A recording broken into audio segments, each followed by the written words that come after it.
So, tanghalian na. Kain muna tayo ng ano. Ang ulam namin ay munggo. Diba? Buti na lang, hindi na ako nakakaramdam ng medyo arthritis ngayon.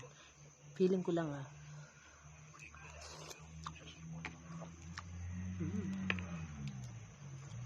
Shout out sa may mga arthritis dyan. Masada siguro dapat to, no? Kinang-kasada. Diba? Mukbang si Madam. Diba? Malapit na siya makaturize. Yung sabi niya nun, cowboy style.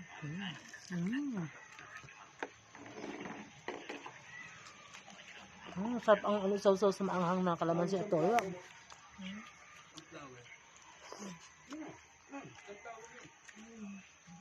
Saan yung toyo mo? May kalamansi? Suka lang? Suka lang sa katono. Kaya yung konti. Japanese style po kami. Kasi itong host namin, limited lang po ang upuan nila. Good for two person. Kaya pag sumobra na ang tao, sasahig na. So alam niyo na, kung gusto niyo makituloy dito sa Baguio, nang wala mo ng bayad, expect niyo na nasa sahig kayo kakain. Kung gusto niyo man, magdala kayo ng upuan na folding.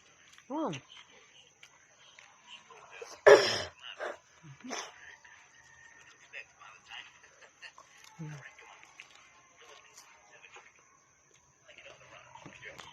Yun ang pagkain ng anak.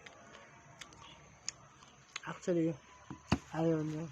Kaya lang, ang halo sa munggo at chicharon, gusto niya. Pwede na rin.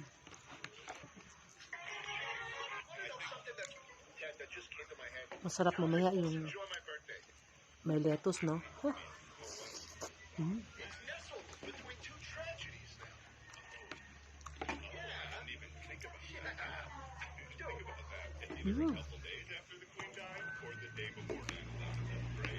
Malamig dito sa labas kahit maaraw. Ang sarap ng feeling. Parang nawala ang stats ko dito. Doon sa Manila, kada kibot sumasakit ang ulo ko eh. Mula nung dumating ko parang di ko naramdam na sumakit ang ulo. Sana naman sumakit ang ulo ko. Stress free dito. Wala akong iisipin. Wala akong nakikitang mga labahin. Wala akong nakikitang lilinisin na bahay. At saka hindi ako nagluto, di ba? Tangka. Bakasyon grande talaga ako ngayon. I-feel ko. Mamaya pagkatapos ko ito, mga after 2 hours patutulog ako. Tapos mamaya, mag-night market kami. Yun lang, di ba? Medyo may stress ka lang ng konti kasi magbibili ka, pero ano naman yung stress-free reliever naman yung mag-shopping ka ng mga tagti 30 pesos.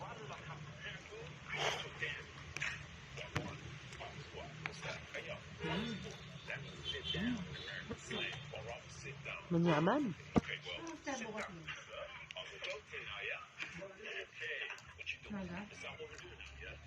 Bukas, bababa kami ng La Union. Pupuntahan namin yung strawberry farm din na. Ay, grapes pala. Diba? Galing na kami sa baba, akit na. Lagay na sa baba, umakit kami. Akyat, baba naman kami. Akyat, baba. Tama kayo? Nanonood ng volleyball? Hindi ko naman naalala.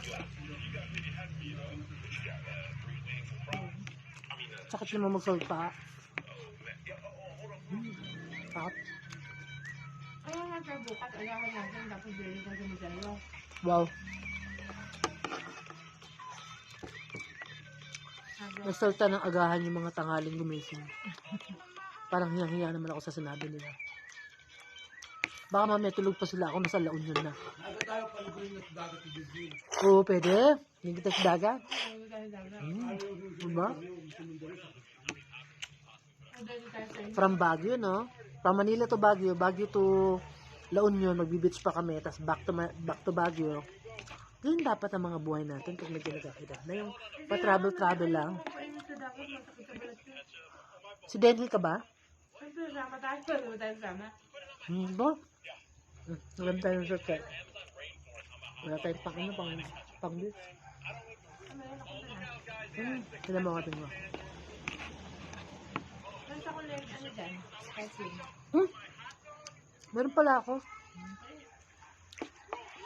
Yung pantulog ko, yun yung pampaligo ko na. Para tipid. Ah.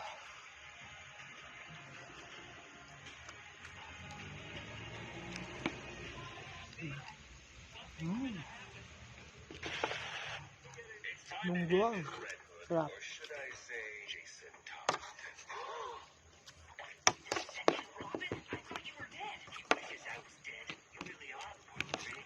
Kung meron, kung pwede na akong tumira ng mga 3 buwan dito, titira ako eh. Huh? Sa bakasyon, sinong gusto sumama sa akin, may bakasyon tayo dito. Hmm?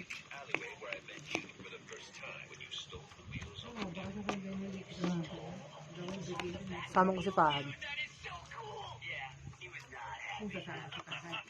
Sama ko si Tanya. Kung kasama ka kahit. Di ba? Humama ka ako yun. Mahali ka na sa Mag-aaral na. pag-aaral niyo. Parang may practice mo ngayon. Sabi mo ka Tanya, huwag ka magsiseryoso ng pag-aaral. Hayaan mo yung pag-aaral magseryoso sa kanya. Hmm.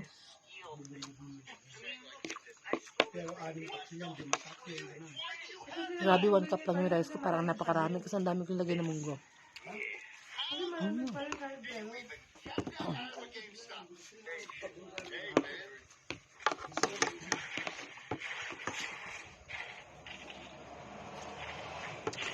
Masarap dito. Habang kumakain ka,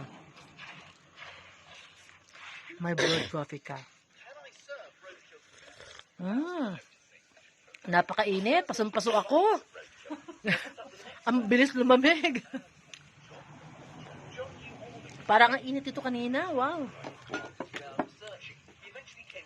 So, sana nag-enjoy kayo sa kain ko, no? Sana nabusog din kayo habang kumakain ako. Ulam po namin ay munggo with fish. So, kami po ay nakasalampak dito habang nakaharap po kami sa nature. Kami po ay Japanese style ngayon.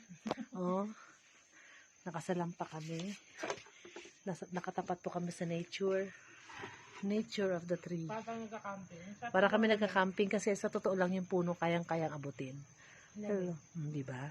O, ito kami kain. Kain tayo. So, ito po yung hinanda ng aming host. Munggo at galunggong dahil sumasakit daw ang arthritis namin. Magbunggo daw kami para gumaling. Kain na tayo, guys!